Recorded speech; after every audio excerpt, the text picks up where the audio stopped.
Au chapitre santé, voilà maintenant une technologie qui est en train de révolutionner la chirurgie. Certains médecins ont opéré des patients alors qu'ils se trouvaient à des milliers de kilomètres. Cela a été rendu possible grâce à des robots dont la précision limite aussi le traumatisme pour le patient. Démonstration avec Caroline Philippe, Thomas Gatti et Pierre Dehorne. L'opération démarre dans cette clinique de Casablanca. On peut inciser. Incision. Mais le chirurgien n'est pas au bloc. Il s'installe aux commandes du robot, J'ai la main. en costume, à 300 km de là, à Tanger. Et là, je vais opérer en civil. J'aurais pu venir en short, en t-shirt.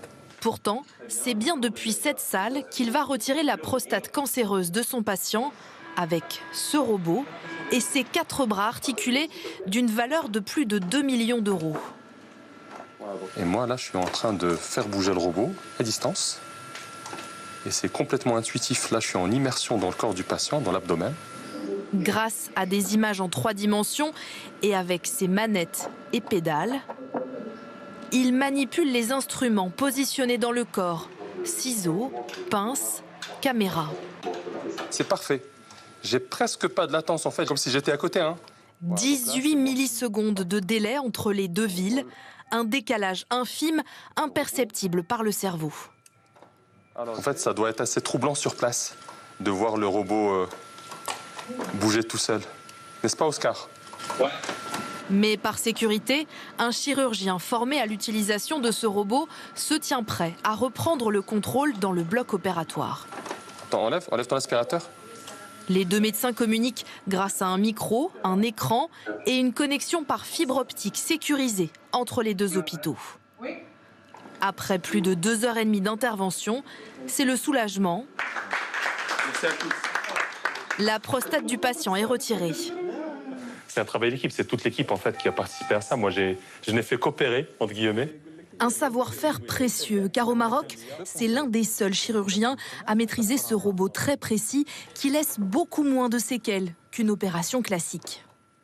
L'idée, c'est d'avoir un réseau d'enseignants de chirurgie robotique qui peuvent se connecter à tour de rôle et aider leurs collègues qui sont situés n'importe où, au Maroc, en Afrique, en Asie, pour qu'une grande proportion des patients puissent avoir accès à cette technologie qui donne de meilleurs résultats pour eux.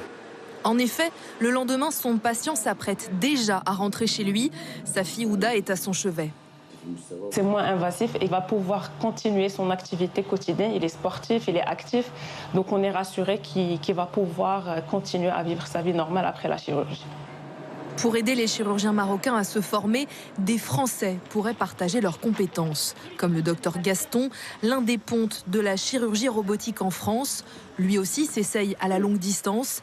En octobre dernier, il a retiré la prostate cancéreuse d'un malade à Pékin, à 9000 km de Bordeaux. Dans cette clinique, au quotidien, il opère aussi avec un robot, mais toujours à quelques mètres de son patient. On fait un peu le tour de la veine. Impossible pour l'instant de réaliser une téléopération entre Bordeaux et Lille, par exemple, pour une question de responsabilité. En cas de complications, qui assume? Le chirurgien sur place, celui qui intervient à distance ou le constructeur du robot? Pour le moment, ce n'est pas du tout encadré. Je crois que dans les années qui viennent, forcément, ça va se développer et il faudra réfléchir à ce problème de relation entre le chirurgien qui est à des milliers de kilomètres et le patient.